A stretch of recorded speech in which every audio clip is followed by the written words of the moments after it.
picks. Now that we get those stories out of the way, let's get into our NBA draft preview with our draft Nick, Krysten Peek. Joining me today is our draft expert, Krysten Peek. KP, are you still stressing over this week, or have you started to calm down a little bit? No, you know what it is, Vinny, and I use this analogy for another interview I did. It's like I spend all year, all season, all college season, whatever, and then sometimes a year plus getting to know these players, scouting these players. And then the 2 weeks leading up to the draft, it's like a final exam. You're up at midnight, crunch time, and everyone is just trying to know as much as possible about these players. So I feel great. I was talking to an executive and he said, "Oh, how do you feel about going into this draft week?" And I was like, "Amazing. I'm not the one making the picks. So I'm doing just fine." I mean, I just filed my last mock draft.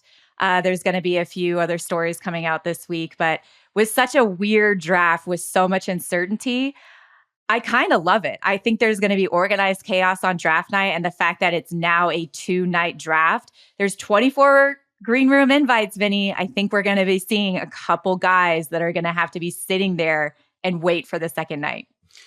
We're going to have a talk about this draft being a 2-night thing and you not actually being here for it, which means my ass got to do a lot more work. That's a story, and that's a conversation for another day, KP. But here's the thing, KP. Atlanta has the number 1 pick. For those who are unaware, the Hawks have the number 1 pick. They rose from the ashes. They still have Trae Young and DeJounte Murray. But somehow, the projected number 1, Alex Sarr, does not want to go there. He's refused to work out for the Hawks. Can you give me a little bit more behind that? I mean, I don't blame him. I mean, if you have that sort of wiggle room, and especially when you're not the overall number 1 consensus pick. We saw this with Jaden Ivey as well, who was the top 5 pick, refused to work out and talk to Sacramento. And when you're one of 3 guys that the Hawks are considering at number 1, Zachary Richeche, the 6'8", 6'9" wing out of France, Donovan Clinton, the 7'2" center out of UConn, who was, the anchor in the paint. You have that sort of wiggle room to be like, no, if of all places, Washington is where we want to go. That's our preferred destination. I think Alex sees himself more as that hybrid 4, not someone that has to come in and is going to be dependent on being that starting center. And so just with his European play style and be able to have the freedom to play more outside along the perimeter and the pick and pop, I think that's why he's kind of favoring number 2 at Washington. And I don't even think the Hawks care. Like, I think that was kind of like, all right, well, this makes our decision a little easier. It's either going to be Richeche, Clinton, or a trade somehow, some way with the Spurs. I was going to ask, is a trade for number 1, do you think it's going to be a lot of like top 5, top 10 trades because there isn't this bona fide, can't miss talent? I think the only trade that is going to be entertained at number 1 is with the Spurs, so they can try to get back some of those picks in next year's draft that they lost when they traded DeJounte Murray. That would be the only trade that makes sense for the Hawks at number 1. I think there are going to be some teams, if they go with Zachary Richeche and Donovan Clinton falls to Detroit at 5, you might see Memphis try to creep up and try to grab him, even maybe Portland at 7 to try to trade up and grab Donovan Clinton. So we could see those sort of iterations or just trade swaps. I don't know. I think it all just depends on how much the Spurs, if they love Zachary Richeche, what they're willing to give up, especially when we all know what's coming in the next couple drafts. Cooper Flagg, Ace Bailey, Nolan Traore. I know you know all these names, Vinny. Just all kidding. All of them. Look, I know the next lightning rod for basketball. If y'all think Caitlin Clark is a lightning rod, let me introduce you to Cooper Flagg. Baby, it's going to be going back to 1992. We going to see all of the takes. It's going to be like Christian Laettner all over again. No, I know Cooper Flagg. Now, the rest of those guys, I don't know, but I know Cooper Flagg. I know. Well, Cooper is listen, he's going to Duke from Maine, 6'9", sort of hybrid point forward, amazing rim protector. He's going to be a lot of fun to watch, and the projected number 1 pick in next year's draft. We're getting way ahead of ourselves, though. Yes, we are. Just a little bit. Now, you brought up the trade at 5.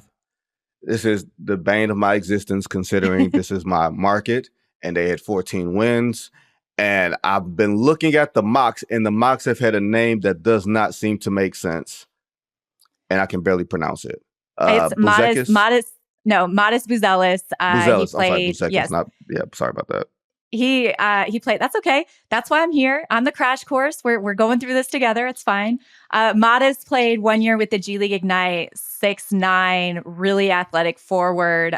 He went on the record last week and said, if I had shot the ball better for the G League Ignite, I'd be a lock at number 1. Well, guess what? You didn't shoot the ball well. You shot under 30%. And he wasn't a great shooter in high school. He was one of the top players coming out of high school as well. But what he does possess in terms of upside is kind of that floor spacer. I think his defense got a lot better. His motor got a lot better. He showed up for the G League Ignite, had already put on 20 pounds of muscle. So he's very serious about being an NBA pro and a long-term NBA pro. I think that's why they like him at his upside.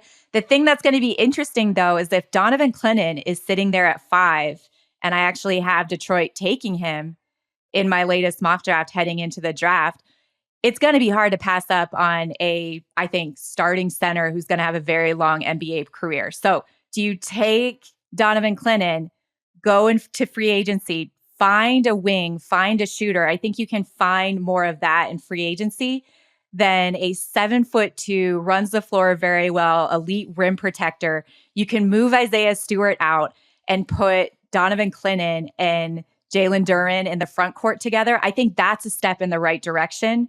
And then you can go hunting in free agency for some shooters.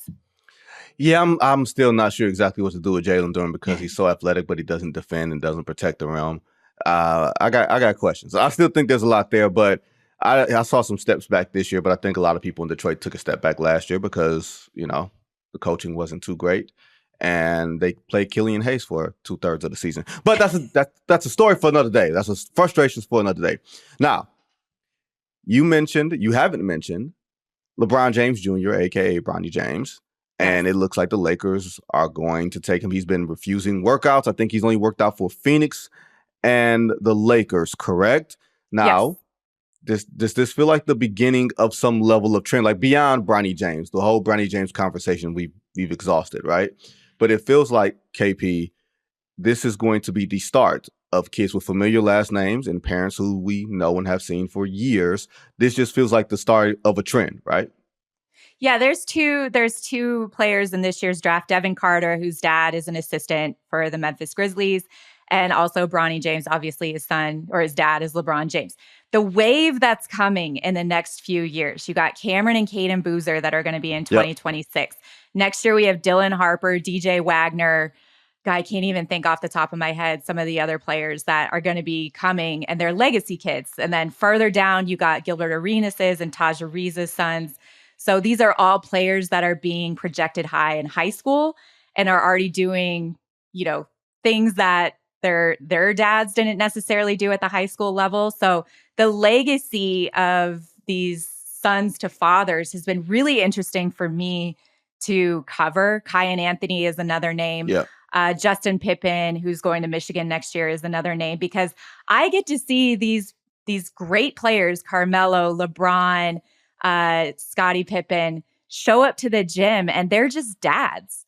They're AAU dads. They're sometimes coaching their sons. And it's a fun dynamic to see these kids really pay attention when these great players are speaking. So, I know Tom Haverstraw wrote a story about the output of legacy kids far exceeding their draft stock.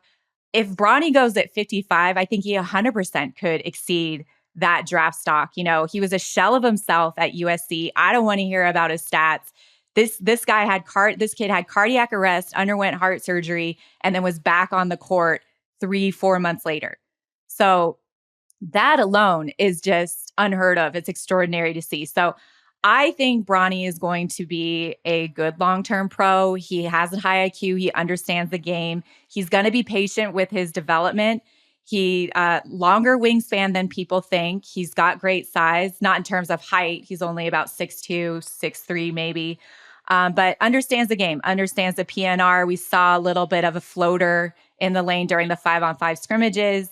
And he's a player that guys like to play with. He's not selfish. He's not, He doesn't come in with a big ego. And I think maybe we're 2 years removed from seeing him being very productive and being able to contribute to an NBA team. But he could be that role player that teams want, in a two guard somewhere down the road.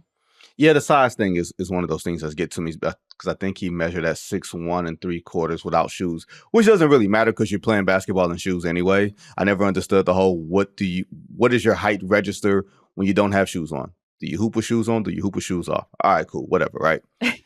Right. Now, you have a hot take here because everybody looks at Zach Edey, and I think it's probably, recency bias and the fact that you don't know but so many of these kids in this draft.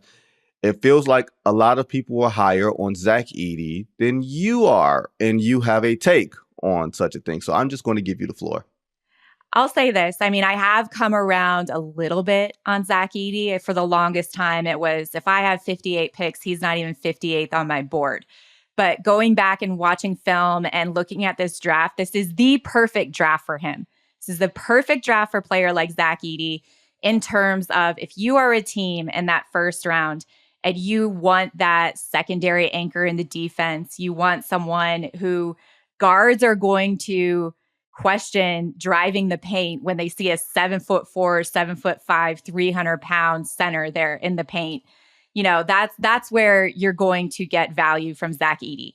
Not necessarily as a franchise center. I don't think so. I think a team that drafts him knows that he's going to have to lead the secondary unit, kind of be that relief center around that 10 to 15 minute range in a game. Because like I said, he's 7'5", 300 pounds. You have to think of durability in an 82 game season, right? So he's not going to be out there playing 30 plus minutes. Now, does that warrant a lottery pick? Absolutely not. I'm hearing that he could go as high as 14 to Portland, which is insane to me. And you look at the mess that Portland has there. They drafted Scoot Henderson. He took about three-quarters of the year to figure it out and adjust to the pace. I don't know how well he's fitting in with Anthony Simons and Shaedon Sharpe in the backcourt. You trade away Damian Lillard. You get DeAndre Ayton. You guys can't even get him a bed to sleep on. He's sleeping on an air mattress. Then you get Drew Holiday in the trade, and you trade him to Boston for a championship team. He was the missing piece, one of the missing pieces for that championship team. So you guys are going to Portland is going to draft Zach Edey and try to make it work, try to make him be the anchor in the defense. That is a fireable offense. And I think if they do that, a year from now, we're going to be seeing some changes in the front office. So are you saying he's Boban Marjanovic? Yes. Oh, okay, cool. You say he's Boban. Okay. And I think what people are going to make me eat my words at Summer League, because if we remember, Taco Fall was the darling of Summer League. Summer League is a poor man's AAU NBA tournament. So I do think Zach Edey is going to come into Summer League and totally put on a show, and people are going to be so excited. You are out of your mind if you think that Scoot Henderson is going to wait for Zach Edey to run down the floor to get into a PNR set, or any guard for that matter. And he's going to be hunted in the pick and roll defensively the entire time he's on the court. There's defense at 3 seconds. He can't just camp out in the lane like he did 4 years in college. And you watch the national championship, and that's all the perimeter players did. They tried to get him in mismatched situations. And people look, oh, well, he had 37 out of their 60 points. His offensively, you can take the liabilities defensively. I don't think you can in the spacing in the NBA. And that's why I wouldn't touch him, but I'm being told that he won't be on the board past 20. It's going to be an interesting night. Now, there's 3 names. It's not on the rundown, but I thought of this this morning before we came on. 3 names of guys who I believed at various points were very high on people's mock drafts through the college season, through the G League Ignite season. So I'm going to throw them out to you and see what you think. Ron Holland. Yeah. Rob Dillingham. Yeah. Reed Shepherd. Yes. What do you think about each of those guys? Go ahead. We'll start with Ron Holland. I mean, he's kind of falling a little bit. I think come draft night, he does stay at the back end of the lottery, but he was a lot turnover prone during his Ignite season. And the games were so lopsided. Somebody had to do something to score points. He can do a lot with the ball in his hands, but going into a situation, I think teams were more looking for his off-ball production, because he's not necessarily going to come in and be that guy. I don't think teams want him to be that guy. So defensively, he averaged 2.2.5 steals per game in the G League, which is very, very good. His size, how shifty he is, left-handed, loves to get downhill, dynamic, explosive in transition. That's what's going to keep him, I think, at the back end of the lottery. Outside shooting, not great. Turnovers, not great. The fact that he has to have the ball in his hands to be productive, not great. But he's still young. He's still 19. That's what we always have to look at these guys. There's still some time for growth and improvement. Rob Dillingham. This is a player, we talk about measurements at the combine. He came in at 6'1.5" and 164 pounds. This is 14 pounds lighter than what he was listed at Kentucky, coming off the bench, leading the secondary unit along Reed Sheppard. So the fact that he skipped agility, didn't go through shooting, skipped his pro day, citing his sore ankle, the very last minute he got in to work out with teams. Clutch still thinks he's going to be there anywhere from 8 to 12. I'm not so sure. I think teams are going to go back and look at his limited foot speed defensively, especially that Oakland game where Golke got off 11 threes or whatever it was, 9 threes, and just take pause. And so I think he might be falling outside the lottery because we're seeing other guards like Bub Carrington and Devin Carter rise. Reed Sheppard is the only one that I think is going to be a top 5 lock. I have him going number 3 to Houston. He's kind of just does all the little things really well, and he's the best shooter in this draft class. He shot 52% on 3.5 attempts per game coming off the bench at Kentucky. And he's just a smart player. Does he have limited size at 6'2"? Yes, but he's also 20 pounds heavier than Rob Dillingham. And he also is way more athletic than we thought, recording a 42-inch max vert at the combine, tied for the highest out of the entire group. So Reed Sheppard, lock in the top 5. Ron Holland, back half of the lottery. Rob Dillingham, possibly falling outside the lottery. KP, you just gave us a whole lot of information. Don't forget, guys, to check out KP's final mock draft, which should be coming out at some point. By the time, if you're hearing this podcast, it is probably out. Don't forget, Krysten Peek last year was the one person on this podcast and then many others saying, y'all, there's this guy that Miami just drafted. I just see him in the gym. His name is Jaime Jaquez Jr. I think you know how to pronounce his name by that point. You're like, this kid is going to be good. And we're like, oh, yeah, he looks like the Pringles chip guy. And he turned out to be actually pretty good. So, KP, really appreciate you. Thanks so much. And try to get some sleep between now and Wednesday. Yes. Thanks, Vinny.